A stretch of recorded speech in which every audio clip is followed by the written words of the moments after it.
Moonlight जंगल के सभी जानवर अपना जीवन शांति से जीते थे, क्योंकि जंगल का राजा शेर सिंह एक न्यायप्रिय राजा था। सभी जानवरों की सहमति से जंगल का नियम बनाया गया। यदि कोई जानवर इस नियम को तोड़ता तो राजा उसे कड़ी सजा देता था। सभी जानवर जंगल के नियम से खुश थे, लेकिन जंगल में एक ऐसा था जो जंगल के नियम से बिल्कुल भी खुश नहीं था। वो था एक शातिर भेड़िया जिसका नाम था चंद्रक। चंद्रक जंगल का राजा बनना चाहता था, लेकिन उसके रास्ते की सबसे बड़ी रुकावट शेर सिंह था। एक दिन चंचल, सियार और चंद्रक आपस में बातें कर रहे थे। क्या तुम्हें नहीं लगता कि इस जंगल पर शेर सिंह का आतंक बढ़ गया है? कैसे? यहाँ तो सभी जानवर खुशी से रह रहे हैं। तुम कितने भोले हो। क्या तुम्हें ये नहीं लग रहा है कि हम अपने मन से शिकार नहीं कर पा रहे और कोई हमसे डरता भी नहीं है? अगर जंगल पर हमारा राज होता तो सभी जानवर हमसे डरते और हम जिसको चाहते अपना शिकार बनाते। भेड़िया भाई, आपने बात तो सही कही, लेकिन क्या ये संभव है? हाँ, बिल्कुल संभव है। अगर तुम मेरा साथ दो तो मैं इस जंगल का राजा बन सकता हूँ और फिर हम मिलकर इस जंगल पर राज करेंगे और जिसका चाहे उसका शिकार करेंगे। सियार लालच में आ गया। मैं आपके साथ हूँ। आज से मेरे लिए आप इस जंगल के राजा हैं, लेकिन मुझे करना क्या होगा? मैं तुम्हें समय आने पर बताऊंगा। अभी मुझे जंगल के खूंखार शिकारियों को अपने साथ लेना है, जिससे हम शेर सिंह का शिकार आसानी से कर पाएं। मैं उनसे बात करूंगा। तब तक ध्यान रहे, ये बात किसी को पता नहीं चलनी चाहिए। ठीक है, मैं इस बात का ध्यान रखूंगा। कुछ दिन बीतने के बाद भेड़िया सियार से मिला। तुम्हें शेर सिंह को कैसे भी करके जंगल के बीच में जो तालाब है उसके पास लेके आना होगा। ठीक है, मैं अपनी पूरी कोशिश करूंगा। दोनों देर तक बातें की और फिर वहां से दोनों चले गए। अगले दिन जब सियार तालाब पर पानी पीने गया, उसने हिरन, जिसका नाम विज्जू था, तालाब के किनारे खड़ा देखा।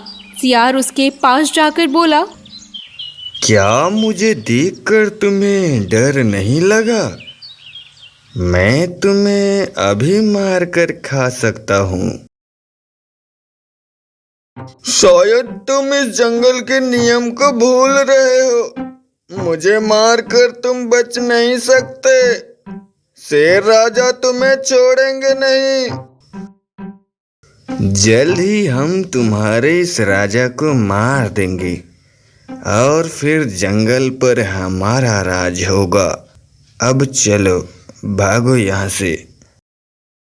हिरन ये सब सुनकर डर गया और चुपचाप वहां से जाने लगा।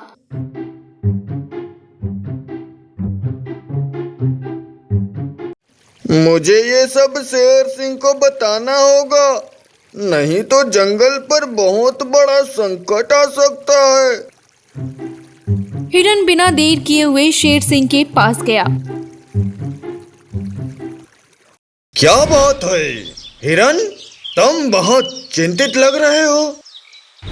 शेर राजा, बात ही कुछ ऐसी है। हिरन शेर सिंह को सियार की सारी बातें बताता है। हिरन की बातें सुनकर शेर सिंह और वहां खड़े सभी जानवर चौंक गए। क्या तुम बता सकते हो कि हमारे राजा को कौन मारना चाहता है? क्योंकि सियार हमारे शेर राजा का मुकाबला नहीं कर सकता है। हाथी दादा, ये बात तो हमें वो सियार ही बता सकता है। चिता, जो शेर सिंह का अंगरक्षक था, उसने बोला, शेर राजा, मैं उस सियार को लाकर आपके सामने खड़ा करता हूँ और हिरन, तुम मेरे साथ चलो। ये ठीक है, हमें वो सियार ही सही बता सकता है। चिता और हिरन दोनों उसी तालाब के पास गए। अभी सियार तालाब के पास ही था। अचानक चिता और हिरन को देखकर घबरा गया और अपनी गलती को भी समझ गया और खुद ही बोलने लगा, चीता भाई, मुझे माफ कर दो। मैं शेर राजा को सारी सच्चाई बता दूंगा। ठीक है, चलो। कुछ ही देर में तीनों शेर सिंह के पास पहुंच गए। सियार शेर सिंह के सामने डर से कांपते हुए बोला, शेर राजा, मैं आपको सब बताता हूँ, बस आप मुझे माफ कर दो। तुम डरो मत, तुम्हें यहाँ कोई नुकसान नहीं पहुंचाएगा।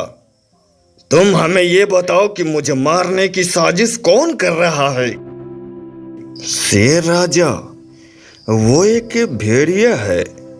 उसने मुझे कहा था कि मैं आपके पास आऊं और आपको जंगल के बीच में जो तालाब है वहां जाने के लिए कैसे भी मना लूं, जिससे वो आपको मार सके। ये सुनकर सभी दंग रह गए। भीमा बालू, जो पूरे जंगल में अपनी बुद्धिमानी के लिए जाना जाता था, वो बोला, अगर हम उसे ढूंढने जाएंगे तो काफी समय लगेगा और हो सकता है वो हमारे हाथों से बच जाए, लेकिन हम उसे उसी के जाल में फंसा दे तो वो आसानी से हमारे हाथ लग जाएगा। लेकिन हम करेंगे क्या? हम नहीं, ये सियार ही करेगा।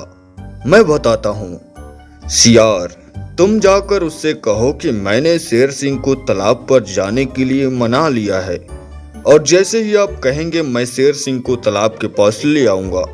लेकिन ध्यान रहे कि तुम धोखा नहीं दोगे, नहीं तो उस भेड़िए के साथ तुम भी अपनी जान से हाथ धो बैठोगे। मैं अब शेर राजा को धोखा देने की सोचूंगा भी नहीं और नहीं कभी लालच करूंगा। सियार को चंद्रक भेड़िए के पास भेज दिया गया।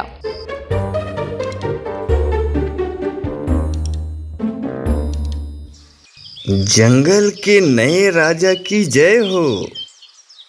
कहो चंचल, क्या तुमने शेर सिंह को तालाब पर जाने के लिए मना लिया? सियार ने भेड़िया को वही सब बोला जो उससे बोलने के लिए कहा गया था।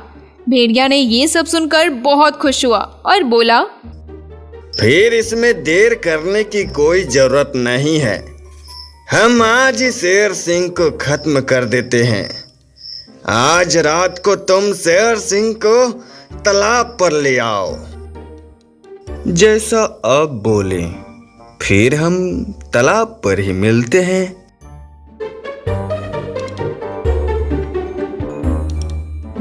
सियार अब फिर से जंगल शेर सिंह के पास गया और शेर सिंह को सब बताया। अब सभी को रात होने का इंतजार था। तेजू चीता और भोला हाथी, आप दोनों पहले वहां पहुंच जाएंगे। सियार शेर राजा के साथ जाएगा और मैं शेर राजा के पीछे ही रहूंगा। सभी ने हाँ कहा। जैसे ही सूरज ढला, सभी तालाब के लिए निकल गए।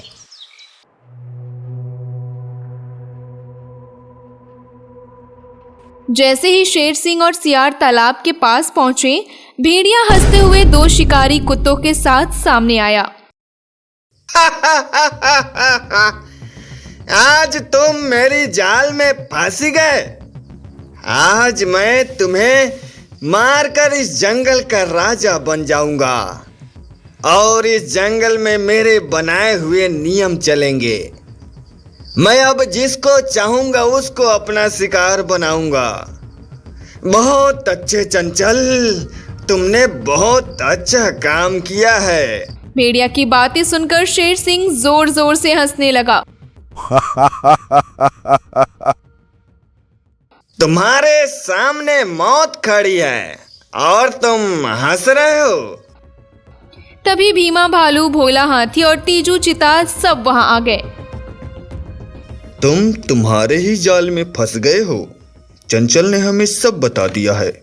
और तुम जो शेर राजा को मारने की साजिश की है, इसलिए जंगल के नियम के अनुसार तुम्हें मृत्यु दंड दिया जाता है। ये कहकर सभी भेड़िया गैंग पर टूट पड़े और उन्हें मार दिया और फिर सभी एक साथ जंगल लौट आए। सुबह ये खबर पूरी जंगल में फैल गई। सभी जानवर ये सुन के बहुत ही खुश हुए।